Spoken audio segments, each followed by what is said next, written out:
Bacaan dari Kisah Para Rasul. Para rasul dan penatua-penatua jemaat di Yerusalem bersidang, membicarakan soal sunat.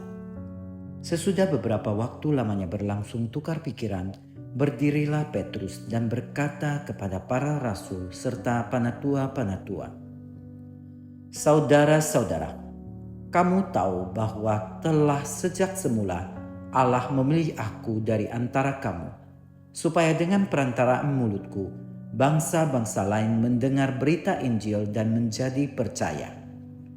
Dan Allah yang mengenal hati manusia telah menyatakan kehendaknya untuk menerima mereka, sebab Ia mengaruniai Roh Kudus juga kepada mereka, sama seperti kepada kita. Allah sama sekali tidak mengadakan perbedaan antara kita dengan mereka, sesudah Ia menyucikan hati mereka oleh iman.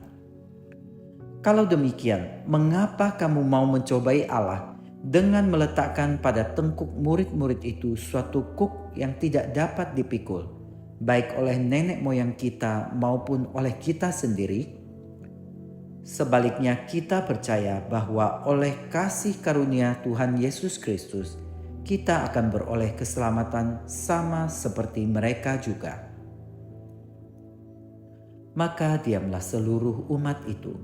Lalu mereka mendengarkan Paulus dan Barnabas menceritakan segala tanda dan mukjizat yang dilakukan Allah dengan perantaraan mereka di tengah-tengah bangsa-bangsa lain.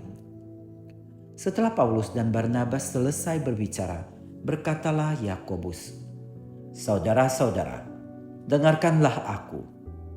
Simon telah menceritakan bahwa sejak semula Allah menunjukkan rahmat-Nya kepada bangsa-bangsa lain, yaitu dengan memilih suatu umat dari antara mereka bagi namanya.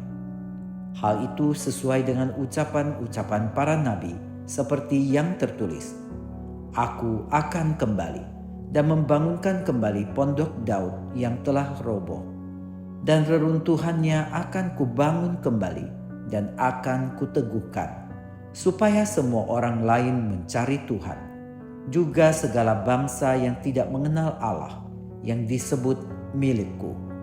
Demikianlah firman Tuhan yang melakukan semuanya, yang telah diketahui dari sejak semula ini.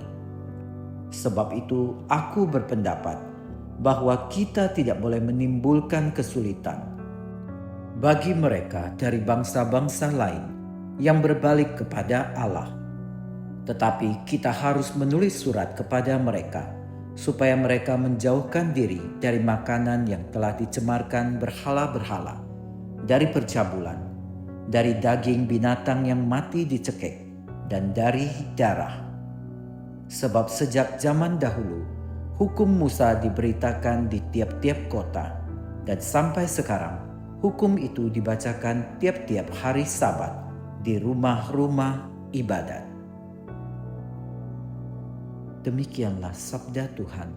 Syukur kepada Allah.